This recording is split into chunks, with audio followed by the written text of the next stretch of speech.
Hi everyone. ಇವತ್ತಿನ concept ಏನಂತ ಅಂದರೆ advance financial management BCom 6th ಸೆಮ್ಮಲ್ಲಿ ಸೆಕೆಂಡ್ ಯೂನಿಟನ್ನು ನೋಡೋಣ. Risk analysis in capital budgeting. Financial ಮ್ಯಾನೇಜ್ಮೆಂಟಲ್ಲಿ ಆಲ್ರೆಡಿ ನಾವು ಕ್ಯಾಪಿಟಲ್ ಬಡ್ಜೆಟಿಂಗಲ್ಲಿ ARR ಮೆಥಡ್, NPV, IRR ಮಾಡಿದ್ದೀವಿ. ಇದು ಅಡ್ವಾನ್ಸ್ ಫೈನಾನ್ಷಿಯಲ್ ಮ್ಯಾನೇಜ್ಮೆಂಟಲ್ಲಿ ಏನೇನು ಮೆಥಡ್ಸ್ ಇದೆ, ಕ್ಯಾಪಿಟಲ್ ಬಡ್ಜೆಟಿಂಗ್ ಯಾವ ರೀತಿ ಇರುತ್ತೆ ಅಂತ ನೋಡೋಣ. Risk analysis in capital budgeting ಅಂತ ಅಂದರೆ capital budgeting decision is based on the benefits derived from the project. So these benefits are estimates. The estimation of the future returns is done on basis of a various assumption. Moreover these returns are subject to risk. So ನಾವು ಯಾವುದೇ ಒಂದು project ಅಥವಾ business ಅಲ್ಲಿ invest ಮಾಡಬೇಕಾದ್ರೆ ನಮಗೆ returns ಎಷ್ಟಿದೆ and risk ಎಷ್ಟಿದೆ ಅಂತ ಫಸ್ಟು ಅನಾಲಿಸಿಸ್ ಮಾಡಿ ಆಮೇಲೆ ನಾವು ಇನ್ವೆಸ್ಟ್ ಮಾಡ್ತಾ ಹೋಗ್ತೀವಿ. ಅದಾದಮೇಲೆ the future cash flow are estimated based on the following factors. So ನಾವು ಫ್ಯೂಚರ್ ಕ್ಯಾಶ್ ಫ್ಲೋನ ಯಾವ ರೀತಿ ಎಕ್ಸ್ಪೆಕ್ಟ್ ಅಥವಾ ಎಸ್ಟಿಮೇಟ್ ಮಾಡ್ತೀವಿ ಅಂತ ಅಂದರೆ first expected life, economics life of the project, salvage value of the asset at the end of the economic life, capacity of the project ಎಷ್ಟಿದೆ ಅಂತ, then selling price of the product cost, depreciation cost and rate of taxation, future demand of the product. So ಇದಿಷ್ಟು ಫ್ಯಾಕ್ಟರ್ಸನ್ನು ನಾವು consider ಮಾಡಿ so ಫ್ಯೂಚರಲ್ಲಿ ಎಷ್ಟು cash flow ಆಗುತ್ತೆ, inflow ಬರುತ್ತೆ ಅಂತ ನಾವು ಎಸ್ಟಿಮೇಟ್ ಮಾಡ್ತಾ ಹೋಗ್ತೀವಿ. ಅದಾದಮೇಲೆ ವಾಟ್ ಈಸ್ ರಿಸ್ಕ್ ಅಂತ ಅಂದರೆ risk with reference to capital budgeting decision may be defined as the variability that is likely to occur in the expected future returns. So ಇಲ್ಲಿ likely to occurs in the expected future returns ಅಂತಂದರೆ ಎಷ್ಟು ಆಗೋ ಸಾಧ್ಯತೆ ಇದೆ in future ರಿಟರ್ನ್ಸಲ್ಲಿ ಅಂತ ನಾವು calculate ಮಾಡ್ತೀವಿ in terms of cash flow from the investment. So ಇದಾದಮೇಲೆ next techniques of measuring risk. ಯಾವ್ಯಾವ ಟೆಕ್ನಿಕ್ಸ್ ಇದೆ ಅಥವಾ ಎಷ್ಟು ಮೆಥಡ್ಸ್ ಇದೆ ಅಂತಂದರೆ first one is risk adjusted cut off rate method, certainty equivalent method, sensitivity technique, probability technique, standard deviation method, coefficient of variation method and decision tree analysis.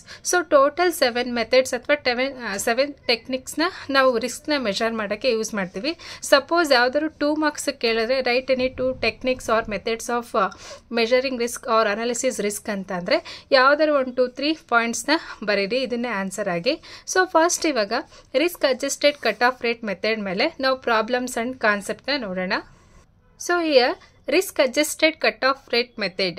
So risk adjusted cutoff rate method ಅಂತಂದ್ರೆ the risk adjusted discount rate is one of the simplest and most widely used method for incorporating risk into the capital budgeting decision. Under this method of accounting risk is the cutoff rate or discount factor is increased by a certain percentage on account of risk. So ಇಲ್ಲಿ ಏನಂತ ಅಂದರೆ ನಾವು ಇನ್ವೆಸ್ಟ್ಮೆಂಟಿಂದ ನಾವೇನಂತ ಅಂದರೆ ಜಾಸ್ತಿ higher returns ನಾವು expect ಮಾಡ್ತೀವಿ with the higher risk. So ಅದನ್ನು ಯಾವ ರೀತಿ ಡಿಸ್ಕೌಂಟ್ ಫ್ಯಾಕ್ಟರ್ ಅಂತ ಕರಿತೀವಿ ಅಥವಾ adjusted cut off rate method ಅಂತಲೂ ಕೂಡ ಕರಿತೀವಿ. ಅದರ ಮೇಲೆ ಒಂದು ಸಿಂಪಲ್ ಪ್ರಾಬ್ಲಮ್ನ ನೋಡೋಣ ಯಾವ ರೀತಿ ಇರುತ್ತೆ ಅಂತ. ಸೊ ಇಲ್ಲಿ problem 1, the ABC company limited is considering the purchase of a new investment. 2 alternative investment are available, A and B, each costing of ₹1 lakh. Cash inflow are expected to be follow ಅಂತ ಕೊಟ್ಟಿದ್ದಾರೆ. So ಇಲ್ಲಿ ಏನಂದರೆ ABC ಅನ್ನೋ ಕಂಪ್ನಿಯವರು 2 ಪ್ರಾಜೆಕ್ಟನ್ನು purchase ಮಾಡಬೇಕು ಅಂತ decide ಮಾಡಿದರೆ ಅದು 2 project casting ಎಷ್ಟಿದೆ ಅಂತ ಅಂದರೆ 1 lakh ಇದೆ. ಸೊ ಟೋಟಲ್ ಅದರಿಂದ ಎಷ್ಟು ಕ್ಯಾಶ್ ಇನ್ಫ್ಲೋ ಬರುತ್ತೆ ಅಂತ ಇಲ್ಲಿ ಕೊಟ್ಟಿದ್ದಾರೆ. First year project A and project B. ಇದು project A cash inflow and this is project B cash inflow. First ಇಯರಲ್ಲಿ ಪ್ರಾಜೆಕ್ಟ್ಗೆ 40,000 ಇದೆ and second year 35,000, third year 25 and fourth year 20,000 ಇದೆ. And project B cash flow ಎಷ್ಟಿದೆ, first year 50,000, 40,000, 30,000 and the fourth year 30,000 ಇದೆ. The company has a target return on capital at 10%. Risk premium rates are 2% and 8% respectively for investment A and B. Which investment should be preferred ಅಂತ ಕೇಳಿದ್ದಾರೆ. So the company has target return. So ಎಷ್ಟು capital return ಅಂದರೆ ಅವ್ರು ಎಷ್ಟು invest ಮಾಡಿರ್ತಾರೆ ಅದ್ರ ಮೇಲೆ ಎಷ್ಟು ರಿಟರ್ನ್ ಎಕ್ಸ್ಪೆಕ್ಟ್ ಮಾಡ್ತಿದೆ ಅಂದರೆ 10%.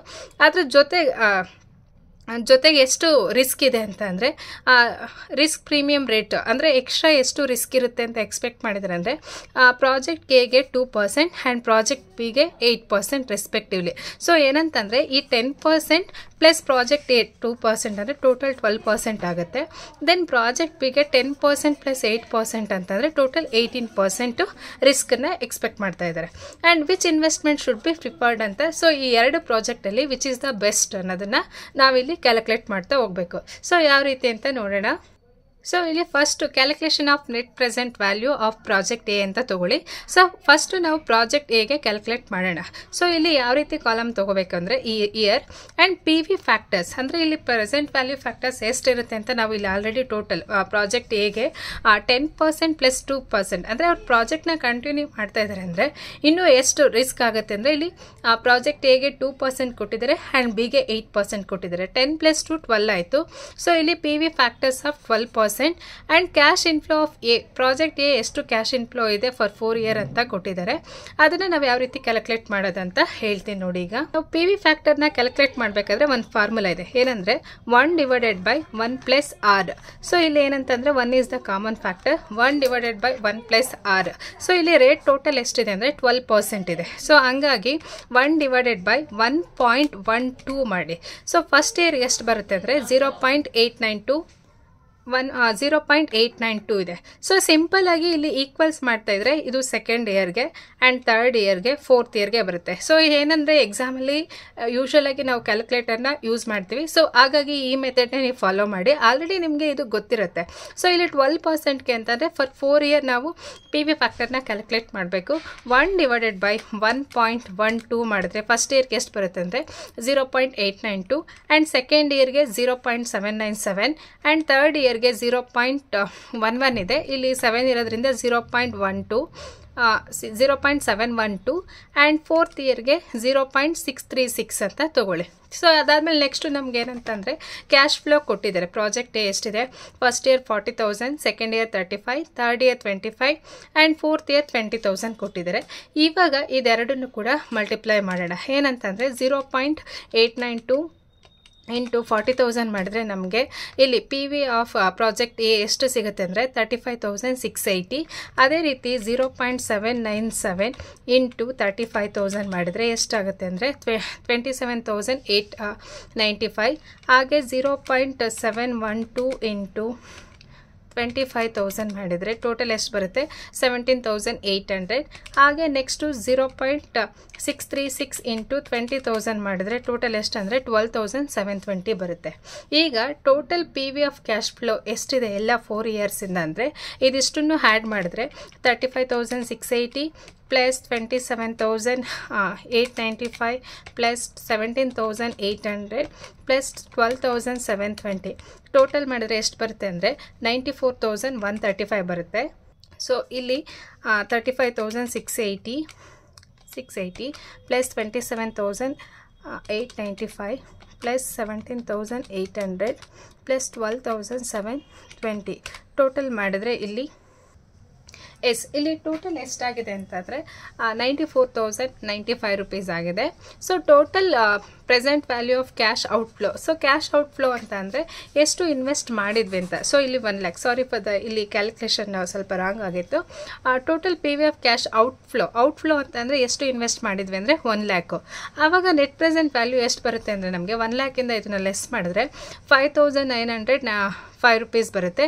This is for the project A. So first ಏನಂತಂದರೆ it is very simple, year and P V factors. So ಎಷ್ಟು ಅಂತಂದರೆ 12%ಗೆ ಪಿ ವಿ ಫ್ಯಾಕ್ಟರ್ನ ಕ್ಯಾಲ್ಕುಲೇಟ್ ಮಾಡಿ ಕ್ಯಾಶ್ ಫ್ಲೋ ಜೊತೆ ಮಲ್ಟಿಪ್ಲೈ ಮಾಡಿ ಇದನ್ನು ಟೋಟಲ್ ಮಾಡಿದ್ರೆ total P V of cash flow ಸಿಗುತ್ತೆ.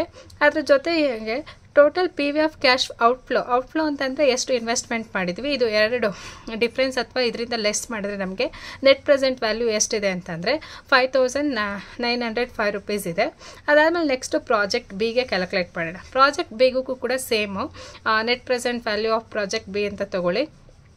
ಇಯರ್ ಎಷ್ಟಿದೆ ಅಂತಂದರೆ total 5 years 1 2 3 4 and P V factors of 18%. ಯಾಕಂತಂದರೆ ಇಲ್ಲಿ target rate of return capital 10% ಮತ್ತು ಇಲ್ಲಿ ಪ್ರೀಮಿಯಂ ರೇಟ್ಸ್ 8% ಇರೋದ್ರಿಂದ ಎರಡನ್ನು ಆ್ಯಡ್ ಮಾಡಿದ್ರೆ ಇಲ್ಲಿ 18% ಬರುತ್ತೆ. ಸೇಮ್ ಇಲ್ಲಿ ಯಾವ ರೀತಿ ಅಂದರೆ ಪಿ ವಿ ಫ್ಯಾಕ್ಟರ್ಗೆ 1 ಡಿವೈಡೆಡ್ ಬೈ 1 ಪ್ಲಸ್ ಆರ್ನ ಯೂಸ್ ಮಾಡಿ ಯಾವ ರೀತಿ ಅಂದರೆ 1 ಡಿವೈಡೆಡ್ ಬೈ 1. 1/1.18 ಮಾಡಿದ್ರೆ ನಿಮಗೆ ಎಷ್ಟು ಸಿಗುತ್ತೆ ಅಂದರೆ 0.847 ಫಸ್ಟ್ ಇಯರ್, ಆ್ಯಂಡ್ ಸೆಕೆಂಡ್ ಇಯರ್ಗೆ 0.718, ಆ್ಯಂಡ್ ಥರ್ಡ್ ಇಯರ್ಗೆ 0.609, ಆ್ಯಂಡ್ ಫೋರ್ತ್ ಇಯರ್ಗೆ 0.1516 ಸಿಗುತ್ತೆ. ಸೊ ಇವಾಗ ಇದರಿಂದ ಇವೆರಡನ್ನು ಕೂಡ ಮಲ್ಟಿಪ್ಲೈ ಮಾಡಿ 0.847 ಇಂಟು 50,000 ಮಾಡಿದ್ರೆ 42,350, ಆ್ಯಂಡ್ 0.1718 ಇಂಟು 40,000 ಮಾಡಿದ್ರೆ 28,720, ಆ್ಯಂಡ್ 0.609 ಇಂಟು 30,000 ಮಾಡಿದ್ರೆ 18,270, ಆ್ಯಂಡ್ ಆ್ಯಂಡ್ ಲಾಸ್ಟು 0.516 ಇಂಟು 37 ಮಾಡಿದ್ರೆ ಎಷ್ಟು ಅಂದರೆ 15,480 ಬರುತ್ತೆ. ಇವಾಗ ಇಷ್ಟನ್ನು ಕೂಡ ಟೋಟಲ್ ಮಾಡಿದ್ರೆ ಎಷ್ಟಾಗುತ್ತೆ ಅಂತಂದರೆ ಟೋಟಲ್ PVF ಕ್ಯಾಶ್ ಇನ್ಫ್ಲೋ ಎಷ್ಟಾಗುತ್ತೆ ಅಂದರೆ 1,04,820 ಆಗುತ್ತೆ. ಸೊ ಇಲ್ಲಿ ಇದಕ್ಕೆ ಟೋಟಲ್ ಕ್ಯಾಶ್ ಔಟ್ಫ್ಲೋ ಎಷ್ಟಿದೆ 1,00,000. ಸೊ ಇವೆರಡನ್ನು ಡಿಫ್ರೆನ್ಸ್ ನೋಡಿದ್ರೆ ಎಷ್ಟಂದರೆ 4,08,20. ಸೊ ಇಲ್ಲಿ ಏನಂತಂದರೆ ನಾವು ಟೋಟಲ್ ಇನ್ವೆಸ್ಟ್ ಮಾಡಿರೋದು ಕ್ಯಾಶ್ ಔಟ್ಫ್ಲೋ ಎಷ್ಟಂತಂದರೆ 1,00,000, ಬಟ್ ನಮಗೆ 4 ಇಯರ್ಸಿಂದ ರಿಟರ್ನ್ಸ್ ಬರ್ತಿರೋದು ಎಷ್ಟು ಅಂದರೆ 1,04,820. ಬಟ್ ಪ್ರಾಜೆಕ್ಟ್ ಏನಲ್ಲಿ ನೋಡಿ ನಾವು ಇನ್ವೆಸ್ಟ್ ಮಾಡಿರೋದು 1,00,000, ಬಟ್ ನಮಗೆ 4 ಇಯರಿಂದ ಬರ್ತಾ ಇರೋದು 94,095 ರುಪೀಸ್. ಸೊ ಇದರಲ್ಲಿ ಯಾವುದು ಬೆಸ್ಟ್ ಅಂತಂದರೆ ಇದರಲ್ಲಿ ಬಿ ಪ್ರಾಜೆಕ್ಟೇ ಬೆಸ್ಟು. ಯಾಕಂತಂದರೆ ಇಲ್ಲಿ ನಮಗೆ ಪಾಸಿಟಿವ್ ವಿತ್ ಸರ್ಪ್ಲಸ್ ಅಮೌಂಟ್ ಬರ್ತಿದೆ, ಇಲ್ಲಿ ನೆಗೆಟಿವ್ ವಿತ್ ಲಾಸ್ ಅಮೌಂಟ್ ಬರ್ತಿದೆ. ಸೊ ಹಂಗಾಗಿ ಯಾವುದನ್ನು ಸಜೆಸ್ಟ್ ಮಾಡ್ತೀವಿ ಅಂತಂದರೆ even at a higher rate of risk, investment B gives a higher net present value, therefore investment B should be preferred ಅಂತ ಕೊಡ್ತೀವಿ. So ಈ ರೀತಿ ನಾವು ಏನು ಮಾಡ್ತೀವಿ ಅಂತಂದರೆ ರಿಸ್ಕ್ ಅಡ್ಜಸ್ಟೆಡ್ ಕಟ್ ಆಫ್ ರೇಟ್ನ ಕ್ಯಾಲ್ಕುಲೇಟ್ ಮಾಡ್ತಾ ಹೋಗ್ತೀವಿ. And it is very simple and easy to calculate. And next ಇನ್ನೊಂದು ಪ್ರಾಬ್ಲಮ್ನ ನೋಡೋಣ. ಸೊ ಈ ಪ್ರಾಬ್ಲಮ್ ನೋಡಿ, a firm has 2 investment opportunity each costing of ₹1,00,000 and each having the expected profit as shown below ಅಂತ. So ಏನಂತಂದರೆ ಒಂದು ಇಲ್ಲಿ firm ಏನಿದೆ ಇನ್ವೆಸ್ಟ್ಮೆಂಟ್ ಆಪರ್ಚುನಿಟಿ ಇದೆ. ಸೊ ಇಲ್ಲಿ ಇನ್ವೆಸ್ಟ್ಮೆಂಟ್ ಆಪರ್ಚುನಿಟಿ ಕಾಸ್ಟಿಂಗ್ ಎಷ್ಟಿದೆ ಅಂತಂದರೆ ಎರಡು ಪ್ರಾಜೆಕ್ಟ್ಗೂ ಕೂಡ 1,00,000 ಇದೆ. ಸೊ ಫಸ್ಟ್ ಇಲ್ಲಿ ಇಯರ್ ನೋಡಿ, and project A project B cash inflows ಕೊಟ್ಟಿದ್ದಾರೆ. Project A first year 50,000, second year 40,000, and third year 30, and fourth year 10,000 ಕೊಟ್ಟಿದ್ದಾರೆ. ಆ್ಯಂಡ್ ಪ್ರಾಜೆಕ್ಟ್ ಬಿಗೆ 20,000, 40,000, and third year 50,000, fourth year 60,000 ಕೊಟ್ಟಿದ್ದಾರೆ. After giving the due consideration to the risk factor in the each project, the management is decided to the project A should be evaluated at 10% risk cost of capital, and project B is a risky project with a 15% of cost of capital. Compare the net present value and suggest the course of action for the management if both the project are independent and both the project are mutually exclusive ಅಂತ ಕೇಳಿದರೆ. So ಇಲ್ಲಿ ನಾವು ಯಾವ project ಅಂತ suggest ಮಾಡ್ತಾ ಹೋಗಬೇಕು. So same ಇವಾಗ previous ಪ್ರಾಜೆಕ್ಟ್ನ ಯಾವ ರೀತಿ ಕ್ಯಾಲ್ಕುಲೇಟ್ ಮಾಡಿದ್ವಿ ಅದೇ ರೀತಿ ಕ್ಯಾಲ್ಕುಲೇಟ್ ಮಾಡೋಣ.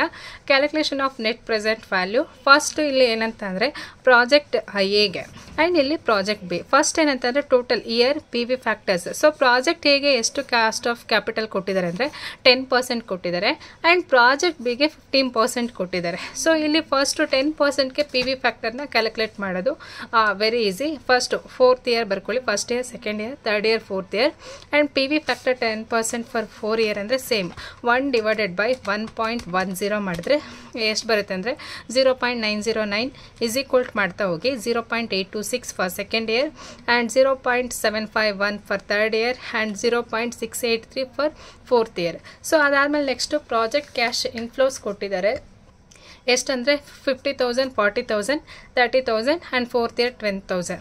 ಸೊ ಇದೆರಡನ್ನೂ ಕೂಡ ಮಲ್ಟಿಪ್ಲೈ ಮಾಡಿದ್ರೆ ಎಷ್ಟು ಅಂತ ಅಂದರೆ 0.909 ಇಂಟು 50,000 ಮಾಡಿದ್ರೆ ಎಷ್ಟು ಬರುತ್ತೆ 45,450. ಹಾಗೆ 0.826 ಇಂಟು 40,000 ಮಾಡಿದ್ರೆ 33,040, ಆ್ಯಂಡ್ 0.751 ಇಂಟು 30,000 ಮಾಡಿದ್ರೆ 22,530, ಆ್ಯಂಡ್ 0.683 ಇಂಟು 10,000 ಮಾಡಿದ್ರೆ 6,830 ಬರುತ್ತೆ. ಸೊ ಟೋಟಲ್ ಮಾಡಿದ್ರೆ ನಮ್ಗೆ ಎಷ್ಟು ಬರುತ್ತೆ ಅಂದರೆ 1,07,850. This is the total PV of cash inflow. And ಇದರಲ್ಲಿ ಕ್ಯಾಶ್ ಔಟ್ಫ್ಲೋನ ಲೆಸ್ ಮಾಡಿ ಟೋಟಲ್ ಎಷ್ಟು ಇನ್ವೆಸ್ಟ್ ಮಾಡಿದ್ವಿ ನಾವು ಅಂತಂದರೆ ಇಲ್ಲೂ ಕೂಡ ಎಷ್ಟು ಅಂತಂದರೆ 1 lakh rupeesನ್ನೇ ಇನ್ವೆಸ್ಟ್ ಮಾಡ್ತಾ ಇದ್ದಾರೆ. ಸೊ ಇಲ್ಲಿ ಎಷ್ಟು ಅಂತಂದರೆ ಎ ಫರ್ಮ್ 1 lakh rupeesನ ಇನ್ವೆಸ್ಟ್ ಮಾಡಿದೆ. Total P V of cash ಔಟ್ಫ್ಲೋನ ಲೆಸ್ ಮಾಡಿದ್ರೆ ನೆಟ್ ಪ್ರೆಸೆಂಟ್ ವ್ಯಾಲ್ಯೂ ಎಷ್ಟಿರುತ್ತೆ ಅಂದರೆ 7,850 rupees ಬರುತ್ತೆ. ಸೊ ಇದು ಪ್ರಾಜೆಕ್ಟ್ ಎ. ಅದೇ ರೀತಿ ಪ್ರಾಜೆಕ್ಟ್ ಬಿಗ್ ಮಾಡಿ ಸೇಮ್ ಇಲ್ಲಿ 15%ಗೆ ಪಿ ವಿ ಫ್ಯಾಕ್ಟರ್ನ ಕ್ಯಾಲ್ಕುಲೇಟ್ ಮಾಡಬೇಕು. 1/1.15 ಮಾಡಿದ್ರೆ 1/1.15 ಮಾಡಿದ್ರೆ ಫಸ್ಟ್ ಎಷ್ಟಿದೆ ಅಂದರೆ 869. ಸೊ ಒಂದು ಎಕ್ಸ್ಟ್ರಾ ಫ್ಯಾಕ್ಟರ್ ಆ್ಯಡ್ ಮಾಡಿಕೊಂಡ್ರೆ 870 ಆಗುತ್ತೆ. ಆ್ಯಂಡ್ ಸೆಕೆಂಡ್ ಇಯರ್ಗೆ 0.756 ಆ್ಯಂಡ್ ಥರ್ಡ್ ಇಯರ್ಗೆ 0.757 ಇದೆ, ಬಟ್ 8 ಆಗುತ್ತೆ. ಆ್ಯಂಡ್ ನೆಕ್ಸ್ಟು ಫೋರ್ತ್ ಇಯರ್ಗೆ 0.752 ಆಗುತ್ತೆ. ಸೊ ಅದೇ ರೀತಿ ಪ್ರಾಜೆಕ್ಟ್ ಬಿಗೆ ಕ್ಯಾಶ್ ಇನ್ಫ್ಲೋಸ್ ಎಷ್ಟು ಕೊಟ್ಟಿದ್ದಾರೆ ಅಂದರೆ 20,000, 40,000, 60, 50,000, 60. ಫಸ್ಟ್ ಇಯರ್ಗೆ 20, ಸೆಕೆಂಡ್ ಇಯರ್ಗೆ 40, ಥರ್ಡ್ ಇಯರ್ಗೆ 50 ಆ್ಯಂಡ್ ಫೋರ್ತ್ ಇಯರ್ಗೆ 60. ಸೊ ಇವಾಗ ಈ ಎರಡನ್ನೂ ಮಲ್ಟಿಪ್ಲೈ ಮಾಡಿ 0.870 ಇಂಟು 20,000 ಮಾಡಿದ್ರೆ 17,400. ಅದೇ ರೀತಿ 0.756 ಇಂಟು 40,000 ಮಾಡಿದ್ರೆ 30,240. 0.658 50,000 ಮಾಡಿದ್ರೆ 32,900 ಆ್ಯಂಡ್ 0.7572 ಇಂಟು 60,000 ಮಾಡಿದ್ರೆ 34,320 ಬರುತ್ತೆ. So total P V of cash inflow ಎಷ್ಟಾಗುತ್ತೆ ಅಂದರೆ 1,14,860 ಆಗುತ್ತೆ. And total P V of cash outflow ಎಷ್ಟಿದೆ ಅಂದರೆ 1 lakh. So total net present value ಎಷ್ಟಾಗುತ್ತೆ ಅಂದರೆ ಇಲ್ಲಿ 14,860. ಸೊ ಇಲ್ಲಿ ಏನಂತಂದರೆ ಎರಡು ಪ್ರಾಜೆಕ್ಟು ಕೂಡ ಪಾಸಿಟಿವ್ ವ್ಯಾಲ್ಯೂ ಬಂದಿದೆ, ಅಂದರೆ ಹೈಯರ್ ರಿಸ್ಕ್ ಜೊತೆ ಹೈಯರ್ ರಿಟರ್ನ್ಸ್ ಬಂದಿದೆ. ಸೊ ಇದರಲ್ಲಿ ವಿಚ್ ಈಸ್ ಬೆಸ್ಟ್ ಅಂತ ಅಂದರೆ ಇಲ್ಲಿ ನೋಡಿ, both are the project are independent. ಅಂದರೆ ಈ both projects are independent, both preferable because their NPV is positive. So ಎರಡರಲ್ಲೂ ಕೂಡ ಪಾಸಿಟಿವ್ ಇದೆ. ಬಟ್ ಮ್ಯೂಚುವಲಿ ನಮಗೆ ಯಾವುದು ಹೈಯೆಸ್ಟ್ ಇದೆ ಅಂತಂದರೆ if the both project are mutually exclusive, project B is preferable because its net present value is greater than the project A. So ಇಲ್ಲಿ ನೋಡಿ project A ಎಷ್ಟಿದೆ 7,850 ಇದೆ, ಪ್ರಾಜೆಕ್ಟ್ ಬಿ 14,860 ಇದೆ. ಸೊ ಇದರಲ್ಲಿ ಯಾವುದು ವಿಚ್ ಈಸ್ ಹೈಯೆಸ್ಟ್ ಅಂತ ಅಂದರೆ project B. So they would have select project B only ಅಂತಲೇ ನಾವು ಇಲ್ಲಿ ಸಜೆಸ್ಟ್ ಮಾಡ್ಬೋದು. ಸೊ ಈ ರೀತಿಯಾಗಿ ನಾವು ರಿಸ್ಕ್ ಅಡ್ಜಸ್ಟೆಡ್ ಕಟ್ ಆಫ್ ರೇಟಲ್ಲಿ ಕ್ಯಾಲ್ಕುಲೇಟ್ ಮಾಡ್ತಾ ಹೋಗ್ತೀವಿ. ಆ್ಯಂಡ್ ಈ problem this is the first method. In remaining 6 ಮೆಥಡ್ಸನ್ನು ಕೂಡ ನಾನು ಈ ಪ್ಲೇಲಿಸ್ಟಲ್ಲಿ ನಾನು ಅಪ್ಲೋಡ್ ಮಾಡಿರ್ತೀನಿ. You can check later. And thank you for everyone who are all watching my videos. ಈ ವಿಡಿಯೋ ನಿಮಗೆ ಅರ್ಥ ಆಗಿದ್ರೆ ಪ್ಲೀಸ್ ಲೈಕ್ ಮಾಡಿ, ಶೇರ್ ಮಾಡಿ. ಆ್ಯಂಡ್ ನೀವಿನ್ನು ನನ್ನ ಚಾನಲ್ಗೆ ಸಬ್ಸ್ಕ್ರೈಬ್ ಮಾಡಲಿಲ್ಲ ಅಂತ ಅಂದರೆ please do subscribe. And thank you for everyone. All the best your exam. Thank you.